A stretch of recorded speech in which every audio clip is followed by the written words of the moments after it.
But we provoked the war in Ukraine, absolutely surely. And we'll do the same with Taiwan. And we'll lose any war that happens, but maybe the world will end also over this stupidity. And the people in Washington are stupid, I'm telling you. I know them. This is not my surmise. And I just read an unbelievably stupid article in an unbelievably awful journal called Foreign Affairs by, what's her name? First name I don't remember. Carlin is her second name. Oh my God. It's about how we have to prepare for the next war. I don't think the word diplomacy is mentioned one time. So the first thing is, John says, Professor Mearsheimer says, yeah, China can't defeat us, we can't defeat China, but China could annoy us. And it will annoy us more if China's the hegemon of East Asia. So we have to prevent China from being the hegemon of East Asia so that the United States is the only hegemon in the world, the only regional hegemon. What a thing to do that could provoke nuclear war. And I said, but John, that could lead to war between the U.S. and China. Yeah, it's actually likely. Or it's possible, he says. Maybe we could avoid it, but it's quite possible. He said, no. You take the expected value of total annihilation, it's got a big negative sign. It's minus infinity as far as I'm concerned. And so you don't do that. You don't put any positive probability on something like that. So this is the first point of disagreement. The second point of disagreement is essentially about game theory. Everyone here knows the prisoner's dilemma. The prisoner's dilemma is a situation where it pays to cooperate, but the dominant strategy for each player is to not cooperate. Because if the other side cooperates, you cheat and you win. And if the other side doesn't cooperate, you certainly don't play the sucker. And so you end up non-cooperative, and you're off to the races in war. And that's game theory, and that's what's taught at Rand, and that's what these people in Washington think, and that's how they play, and that's how they talk. And the fact is, though, you put real people, and I mean non-economic students, real people, into an experimental game, and they cooperate half the time, 3/4 of the time. And then, wonder of wonders, you let the two people talk beforehand. Not to make a binding agreement, just to chat. Hey, why don't we both cooperate, for example? No signed contract. In game theory, that's called cheap talk. It should have no effect on the equilibrium. But in real human practice, if you put two normal people in a prisoner's dilemma game, they cooperate half the time. If you let them have pre-play communication, they cooperate more than 90% of the time. They're human beings. So my advice is, hey, why doesn't President Biden or somebody that actually can function as a president in the future actually talk to President Putin? Actually understand President Putin's point of view. Why is this war going on? Discuss it. Cooperation could rise enormously. There's a second point of game theory, which is very important, called the Folk theorem, which is that if you're in repeated play of the prisoner's dilemma and there's no set terminal date, then you should cooperate so you don't mess up trust of the two sides, because you're playing also against future actions. And you want to show, I'm trustworthy, you're trustworthy, we can gain from cooperation period after period. And that's another way to sustain the good outcome in a prisoner's dilemma. So I view international relations theory, realist theory, as essentially being the prisoner's dilemma or the Hobbesian dilemma of nation states in an anarchic environment. And my argument is it's not so anarchic, it's not so threatening. The only real threat is nuclear war, so stay away from that. That's the bright red line for all of us. and cooperation is just not so hard. And I look to many examples in history where cooperation worked. And I wrote a book in 2013 about one such episode because I found it completely amazing when I learned about it. And that was the aftermath of the Cuban Missile Crisis, when, first of all, Kennedy rejected the advice of all his advisors except one, because they all said, go bomb these sites in Cuba. And now, in retrospect, we almost surely would not be here talking today had we gone on to do that.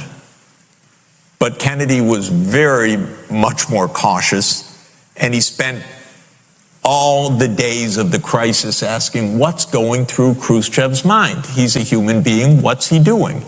And he finally came to the realization, this is not meant by Khrushchev to be the end of the world. This is not meant, we can both pull back. And that's what they ended up doing.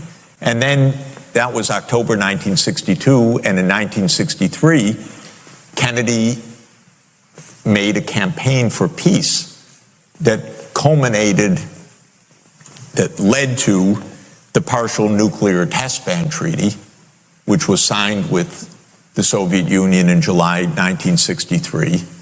And it culminated, I think, in Kennedy's assassination because there were enough people in the U.S. government that didn't like his peace initiatives. And so I think it was an inside job. And I think the evidence grows all the time that it was. But in any event, Kennedy's idea was the two sides can make peace. And when he said that, and he said it in the most beautiful terms, and his speechwriter was a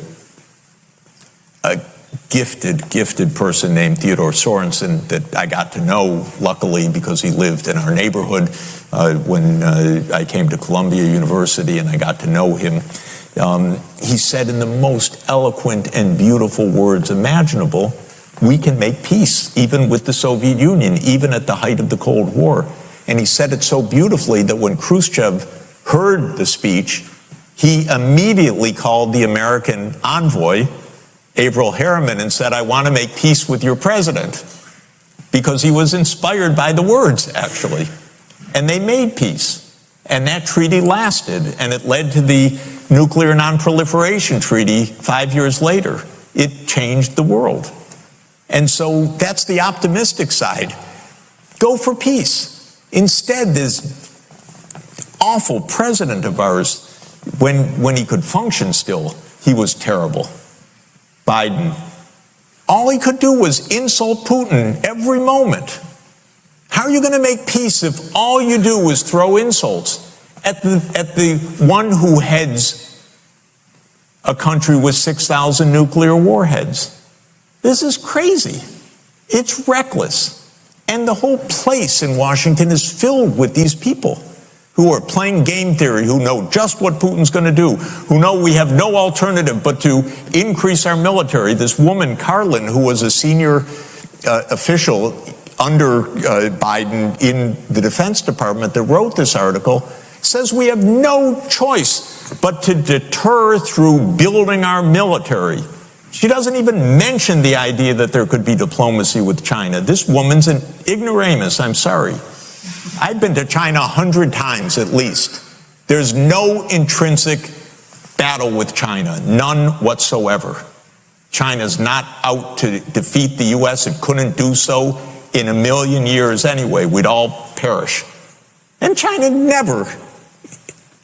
never, by the way, even once invaded a country overseas. In its whole history of 2,245 years, since 221 BC, when the Qin Empire unified China, did they ever invade Japan? Not once. Did they ever invade Korea? Not once. Did they ever invade Vietnam? Yes.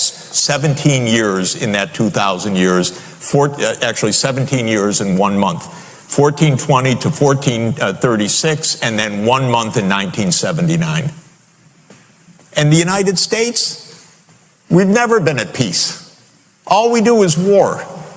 And you know what the truth is? We learned it from here. Because the British Empire was the most militarized society imaginable.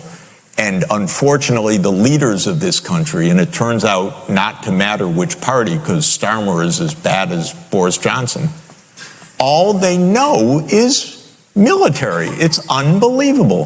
What's the first thing that Starmer does when he becomes prime minister? He goes to Kiev to pledge the endless support of the U.S., by the way, because Britain doesn't do anything. The endless support of the United States to the defeat of Russia.